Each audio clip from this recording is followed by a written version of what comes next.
Hop in your Benz. The money be calling again and again and again. Don't wanna do nothing but win.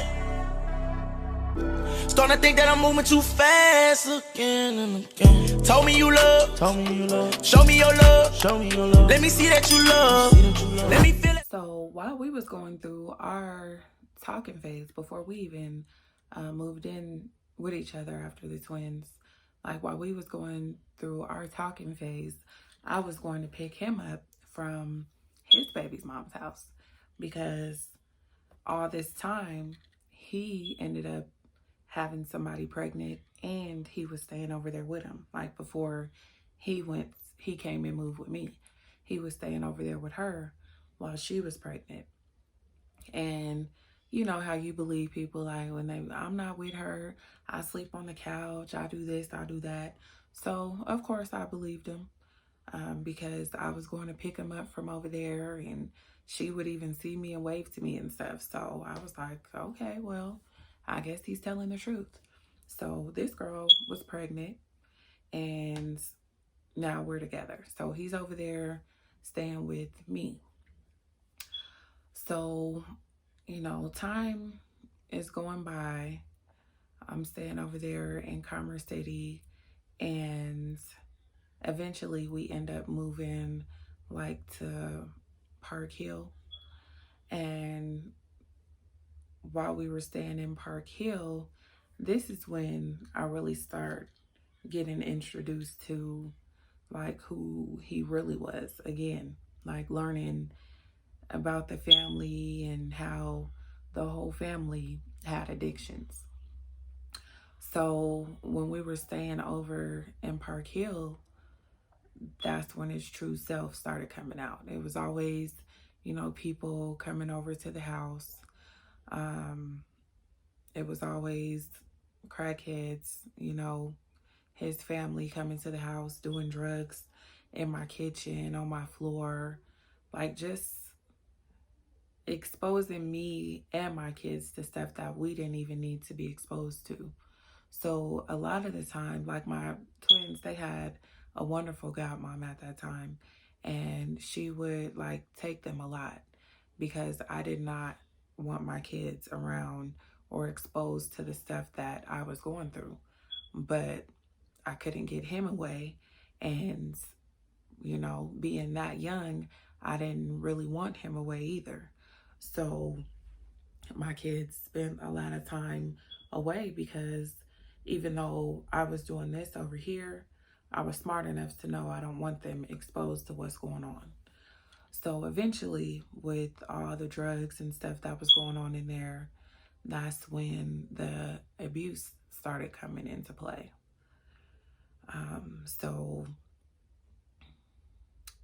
And this was hard.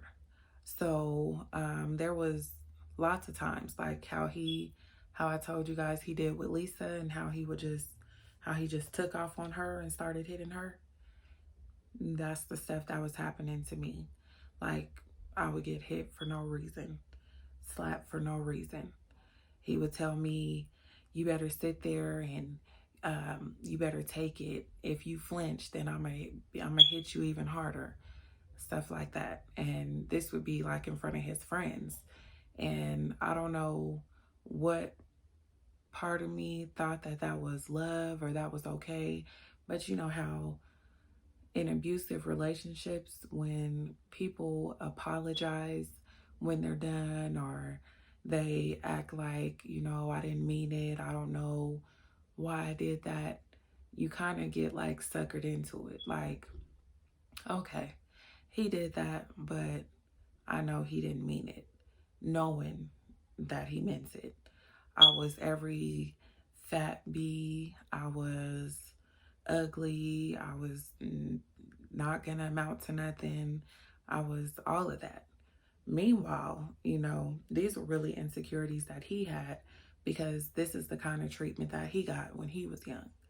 And, you know, calling me fat and ugly when he, you know, he definitely looked special. Like he had a touch of Down syndrome. I mean, I'm not talking about people with Down syndrome, but I'm talking about this person.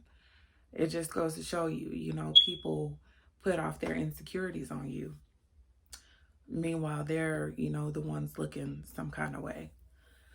So, it was a whole lot of stuff that went on at this time. I remember one time, um, we had just got into it bad. I ended up leaving the house, going somewhere. Every time we would fight and stuff, I would leave. And then as soon as he called my phone and act like he's sorry, I would come back. So this one time I had left and he ended up talking me into coming back again. And he was like, I'm not going to hit you. Don't be scared. All this stuff. So I'm like, okay. So he came to pick me up and he was like, well, you drive. So I got in the driver's seat. He got in the back seat and his friend was in the front seat. So I'm like, why are you sitting in the back?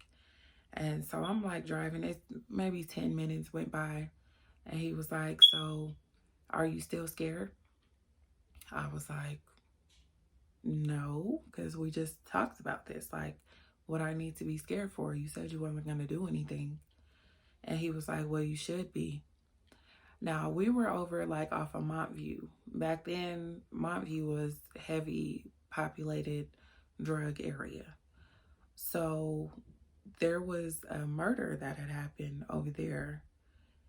And it was a bunch of police cars. So when he was like, well, you should be, I had my phone in my lap. I called my dad. Like, I didn't put the phone to my ear, but I called my dad and had my phone sitting in my lap just in case anything happened so he could hear what was going on. And when I saw those police cars, I just went ahead and pulled over. And I started to try to get out the car. And he snatched me back, started beating me up, punching me. My nose was bloody, snatched my clothes off, my shirt. Like, by the time I did make it out the car, like my grandma, she had just bought me some gold earrings and everything for Christmas. Like, I cherish those earrings because they was from my grandma. But, you know, him snatching me up, beating me up, my nose was bloody, snatched my shirt and stuff off. And luckily I had a jacket on still. So even though I didn't have a shirt or bra or nothing under, I still had my jacket on. So I make it out the car. I didn't know where my phone was, my purse or nothing. I make it out the car and I took off running down that street to the police. Now,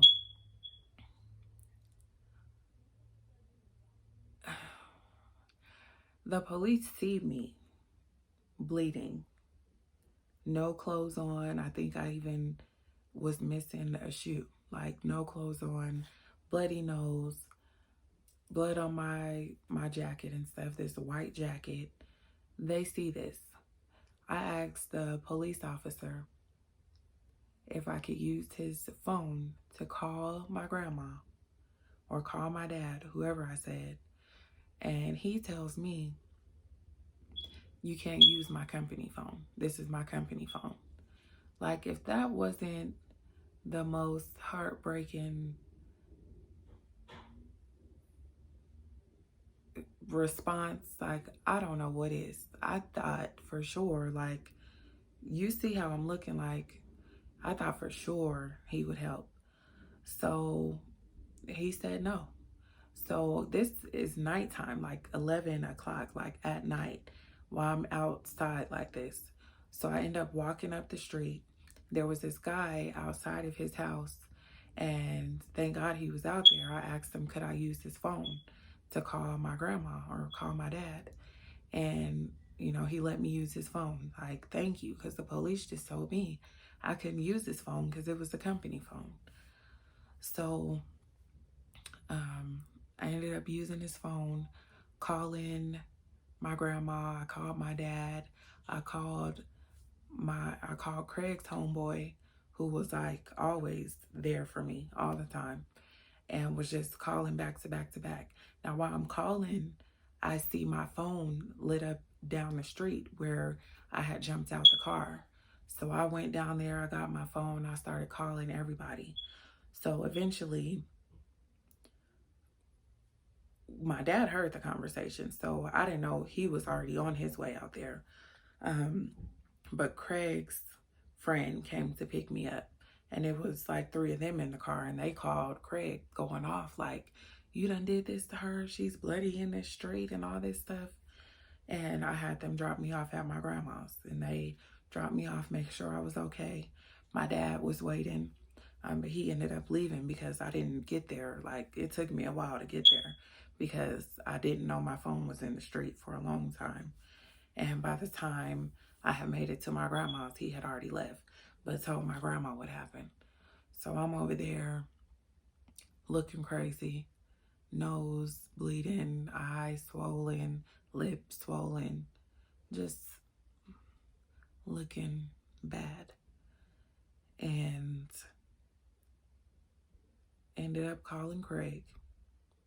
Like, I think I threatened him this time. Like, you need to bring my stuff to me. I'm gonna call the police on you.